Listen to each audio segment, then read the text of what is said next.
दोस्त, आप सभी का स्वागत है आपके YouTube channel TC Sikandar sir के क्लास में। तो आज से हम लोग 10th क्लास के बायोलॉजी शुरू करने जा रहे हैं। तो आप लोग ध्यान पूर्वक देखिएगा और समझिएगा और वीडियो को थोड़ा शेयर कीजिएगा। आप बायोलॉजी एकदम सरल भाषा में बहुत आसान तरीके में समझाएंगे। आप लोग बायोलॉजी तो बहुत जगह पढ़े होंगे, लेकिन वीडियो देखने के बाद आप लोगों को समझ में आ जाएगा कि कितना बढ़िया से हम समझाए हैं। तो आइए, हमारा पहला चैप्टर है बायोलॉजी का चैप्टर 1, जैव प्रक्रम एवं पोषण। तो बायोलॉजी का हिंदी हो गया जीव विज्ञान।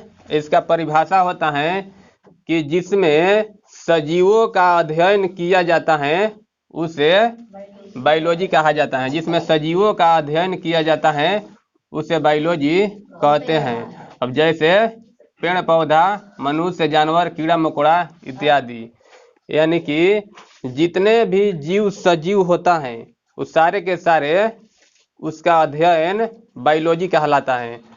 तो बायोलॉजी शब्द का नाम सबसे पहले कोई व्यक्ति रखा होगा, यानी कि कोई भी बच्चा का जब जन्म होता है तो उसका नाम सबसे पहले कोई ना कोई नाम रख देता है। तो नाम जो रख दिया तो वही उसका पिता हो जाएगा। नाम जो रख दिया वो उसका पिता नहीं होता है। मान के चलिए कि कोई मौसा रख दिया, चाहे मौसी रख दी, चाचा चाची, दादा दादी, कोई नाम रख देता है तो उसको पिता नहीं बोला जाता है। जिसमें ज्यादा योगदान रहता है वही उसका पिता होता है। तो देखिए, बायोलॉजी शब्द का नाम सबसे पहले कौन व्यक्ति रखा था? तो लेमार्क एंड ट्रिविरेनस एक व्यक्ति था, उसका नाम था लेमार्क एवं ट्रिविरेनस। वही सबसे पहले बायोलॉजी शब्द का नाम बायोलॉजी रखा था। अब देखिए, बायोलॉजी को दो भाग में बांटा जाता है। बायोलॉजी को कितने भाग में बांटा जाता है? दो भाग में। तो पहला को बोलेंगे वनस्पति विज्ञान और दूसरा भाग को बोलेंगे जंतु विज्ञान। तो वनस्पति विज्ञान के इंग्लिश में बोटनी बोलते हैं। अब वनस्पति विज्ञान के बारे में देखिए, इसमें पेड़ पौधा का अध्ययन किया जाता है। जिसमें पेड़ पौधा का अध्ययन किया जाता है तो उसे वनस्पति विज्ञान कहते हैं, जिसे वनस्पति विज्ञान कहा जाता है। और वनस्पति विज्ञान का पिता किसे कहते हैं? तो वनस्पति विज्ञान का पिता हो गया थियोफ्रेस्टस। यानी कि उस समय थियोफ्रेस्टस पेड़ पौधा के 500 पेड़ पौधा के बारे में बता दिया था। 500 पेड़ पौधा के बारे में बता दिया था। 500 पेड़ पौधा का खोज किया था। कौन? थियोफ्रेस्टस। यानी कि 500 पेड़ पौधा का खोज किया था। तुम लोगों को नाम बोलेंगे कि पेड़ पौधा के नाम रखो, तो कितना रखोगे? मान के चलो कि 50 गो, 100 गो नहीं रख पाओगे। 100 गो पेड़ पौधा का नाम याद है? नहीं याद है। लेकिन उस समय जो थियोफ्रेस्टस है 500 कितना 500 पेड़ पौधा के बारे में पूरा बता दिया था। पूरा इतिहास उसका बता दिया था 500 पेड़ पौधा के बारे में। तो यानी कि क्या हो गया? इसका ज्यादा योगदान हो गया। यही इसका ज्यादा योगदान हो गया पेड़ पौधा के बारे में। जो ज्यादा पेड़ पौधा के बारे में बता दिया तो उसी को बोलते हैं कि इसका जनक है या इसका पिता है। तो वनस्पति विज्ञान के पिता बोलेंगे थियोफ्रेस्टस। अब देखिए जंतु विज्ञान। तो जंतु विज्ञान के इंग्लिश में बोलते हैं जूलॉजी। और इसमें सभी प्रकार के जानवर के बारे में अध्ययन किया जाता है। यानी कि सभी प्रकार के जानवर या मनुष्य, यानी हम लोग भी पहले जानवर थे। हम लोग पहले बंदर के प्रजाति थे, तो धीरे धीरे धीरे धीरे धीरे धीरे मनुष्य के प्रजाति में आ गए।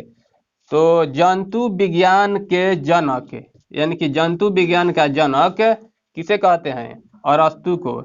यानी कि जंतु विज्ञान में सबसे ज्यादा योगदान कौन व्यक्ति दिया था? अरस्तु दिया था। तो अरस्तु को बोलेंगे हम इसका जनक या पिता। तो अब देखिए, अब दोनों में सबसे ज्यादा योगदान किसका है बताइए? थियोफ्रेस्टस का योगदान ज्यादा है कि अरस्तु का योगदान ज्यादा है? थियोफ्रेस्टस का योगदान ज्यादा नहीं है। थियोफ्रेस्टर तो खाली पेड़ पौधों के बारे में नाम रख दिया था, बता दिया था।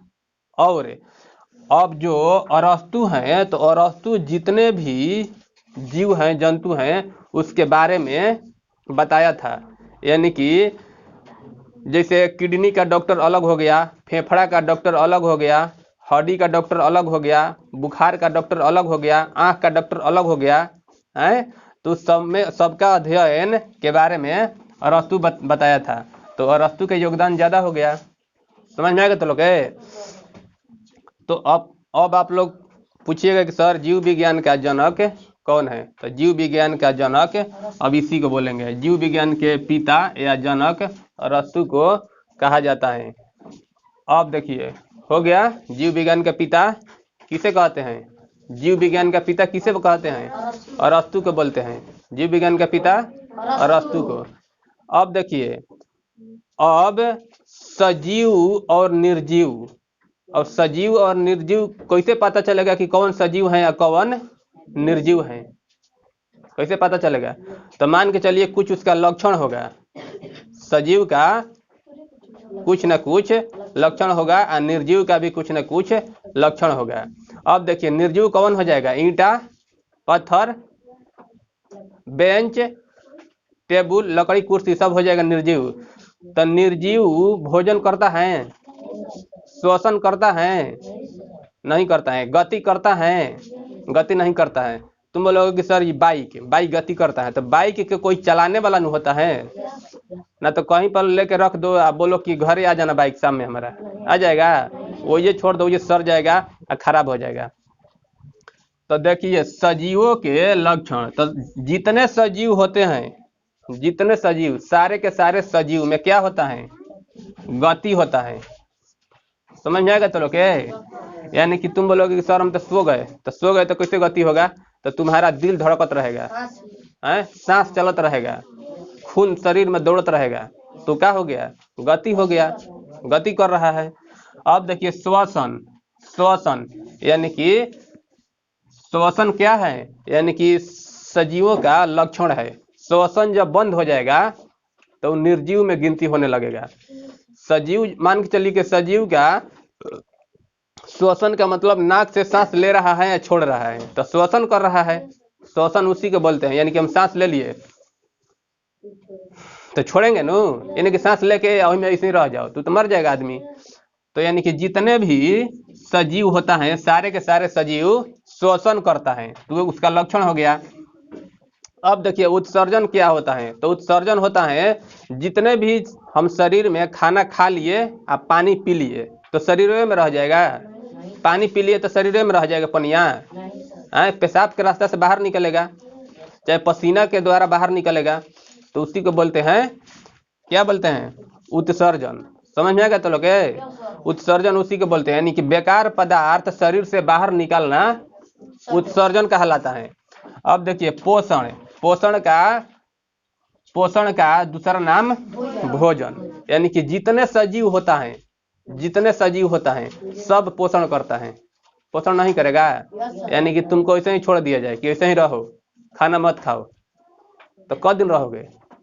2 दिन, 4 दिन, 5 दिन, अब 2 महीना 4 महीना ऐसे ही रह जाओगे? तो पोषण करना जरूरी है। यानी कि सारे सजीव पोषण करता है। जैसे जितना जानवर है तो सबका ना सबको भोजन चाहिए, नहीं चाहिए? तभी ना जिंदा रहेगा। तो चौथा लक्षण हो गया हमारा पोषण। यानी कि सजीव, अब तो बोलोगे कि सर ईंटा भोजन करेगा, सजीव न भोजन करेगा। अब देखिए तो चौथा लक्षण हमारा हो गया पोषण हो गया, क्लियर। अब देखो जनन का मतलब क्या होता है? जन्म।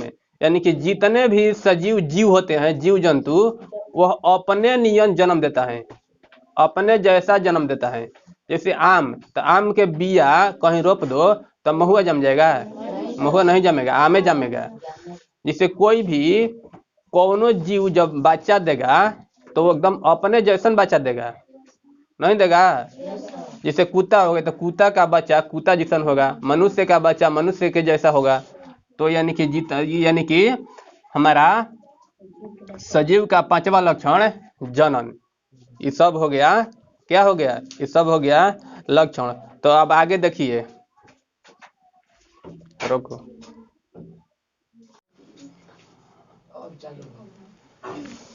देखो तो बायोलॉजी के इंग्लिश में जीव विज्ञान। अब जैव प्रक्रम के बारे में देखते हैं। जैव प्रक्रम किसे कहते हैं?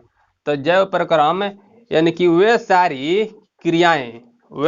क्रियाएं जो जीवों के अनुरक्षण करता है, अनुरक्षण में जिसे मेंटेन करता है हमारे शरीर में, वे सारी क्रियाएं जो जीवों के मेंटेन करता है। जैसे में देखो, श्वसन क्रिया, पाचन क्रिया, उत्सर्जन क्रिया, परिवहन, इस सब को मेंटेन शरीर में कौन करता है? यानी कि उसी को बोलते हैं हम जैव प्रक्रम। जैव प्रक्रम कि वे सारी क्रियाएं जिसके द्वारा जीवों का अनुरक्षण होता है, यानी कि मेंटेन होता है, तो उसे हम बोलते हैं जैव प्रक्रम। जैसे श्वसन की क्रिया, पाचन क्रिया, उत्सर्जन की क्रिया, उसके बाद परिवहन, जनन, ये सब हो गया। इस सब क्रिया का हमारा शरीर क्या करता है? मेंटेन करता है। तो इन्हीं सब को क्या बोलेंगे? जैव प्रक्रम। जैव प्रक्रम यानी कि हमारा शरीर पाचन की क्रिया करता है, उत्सर्जन की क्रिया करता है, परिवहन करता है, श्वसन करता है। तो परिभाषा देखो, वे सारी क्रियाएं जिसके द्वारा जीवों का अनुरक्षण होता है। अनुरक्षण थोड़ा सा हिंदी टेढ़ नाम है, यानी कि मेंटेन करता है, शरीर हमारा मेंटेन करता है, उसी को बोलते हैं का जैव प्रक्रम। जैव प्रक्रम। अब देखो, तो जैव प्रक्रम समझ में आ गया। अब इसके बाद पोषण। पोषण क्या होता है? पोषण क्या होता है? तो पोषण देखो, जीवन को सुचारू रूप से चलाने के लिए पोषण करते हैं। पोषण का होता है, पोषण का मतलब भोजन है। जब मनुष्य पोषण नहीं करेगा तो जीवन सुचारू रूप से चलेगा? यानी कि भोजन नहीं करेगा तो 2 दिन जिंदा रहेगा है, 3 दिन रहेगा और 5वां दिन खत्म है। तो पोषण यानी कि जीवन को सुचारू रूप से चलाने के लिए पोषण करते हैं। तो पोषण तुम लोगों को समझ में आ गया ना? पोषण, तो पोषण से क्या क्या मिलता है? तो पोषण से मिलता है, क्या मिलता है? कार्बोहाइड्रेट। तो कौन सा भोजन करेंगे कि कार्बोहाइड्रेट मिलेगा? तो चावल में क्या मिलता है?